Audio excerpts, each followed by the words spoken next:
career high in the NCAA. Look at it! Prince Abando! Ang pagbabalik ng Air Abando ng Pilipinas matapos ang matinding pagsubok sa kanyang karera dahil sa isang malubhang injury ng nagdaang taon.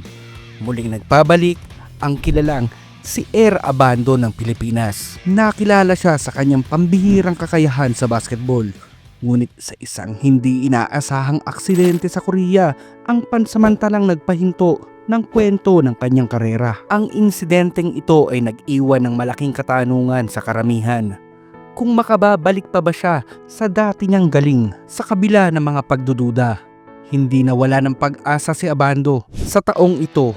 Matapos ang masinsinang pagpapagaling at pag-ensayo, muling lumagda si Abando sa Strong Group Athletics o SGA. Ito ay hindi lamang pagbabalik laro, kundi isang pagpapakita ng kanyang hindi matatawarang determinasyon na muling makipagsabayan sa mga pinakamahusay na manlalaro sa buong mundo. Muling makakasama ni Abando si Dwight Howard at ang bagong hugot na si DeMarcus Cousins, ang mga bigating player noon sa NBA. Panibagong experience ito kumbaga para sa ating bida dahil halos isang taon na rin ang nakalipas nang muli siyang makipagbakbakan sa International League. Dito, hindi lamang galing sa basketball ang kanyang ipapakita, kundi pati na rin ang kanyang liderato at karanasang naipon mula sa mga nakaraang liga sa Korea at iba pang international tournaments. Ito ay magiging isang mahalagang yugto sa kanyang karera upang muling patunayan ang kanyang kakayahan sa mas malawak na entablado at muling patunayan na rin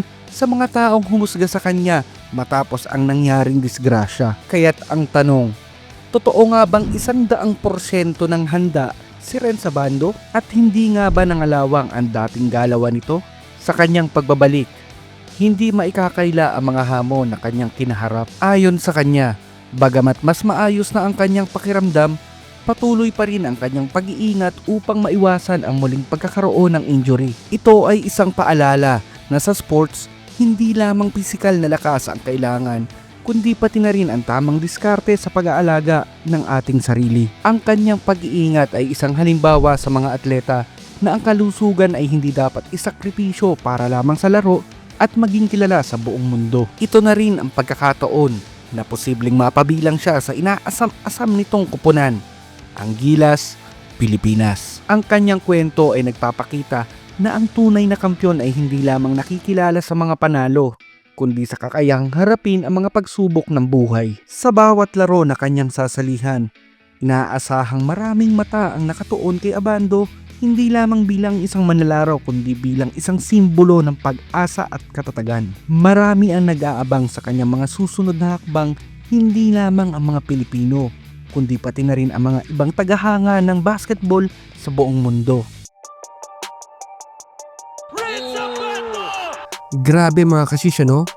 Ito talaga ang dahilan kung bakit si Abando ang isa sa mga pinaka-inaabangang manlalaro sa bawat mga liga, no? Sa Korean Basketball League, sa Gilas Pilipinas, at pati na rin sa Strong Group Athletics. Ang explosiveness niya sa opensa, taas ng talon, at yung swag sa galawan, no? Ibang klase talaga. Kaya naman, hindi na talaga nakakapagtaka na siya ang madalas na gumagawa ng mga highlight plays na nagpapawaw sa ating lahat, di ba mga kashish?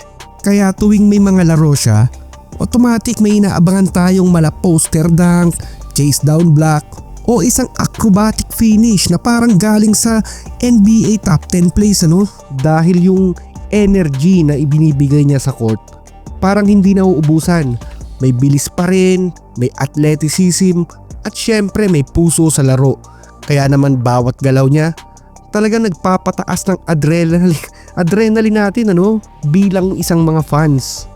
Kaya nga, kung gusto talaga natin ng solid basketball action na may halong electrifying moments, si Abando ang player na dapat mong bantayan. Siguradong bawat bitaw niya ng bola, bawat talon niya sa ere, at bawat supalpal niya sa kalaban, magiging usap-usapan sa social media, sigurado. Iba talaga ang hype kapag siya ang gumagawa ng eksena. Certified crowd favorite.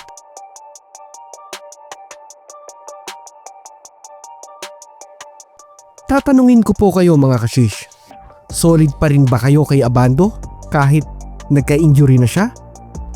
Alam naman nating lahat na hindi biro ang injury sa isang atleta, pero sa kaso ni Abando, parang wala lang. Kahit may pinagdaan ng setback bumalik siya na parang mas explosive pa rin. Lumilipad sa ere at nagpapakita ng elite hustle sa court. Kaya naman, ang tanong, hindi na ba ganito ang galawan ng ating bida? O baka naman, mas deadly pa siya ngayon? I-comment nyo naman sa ibaba ang inyong opinion at pag-usapan natin.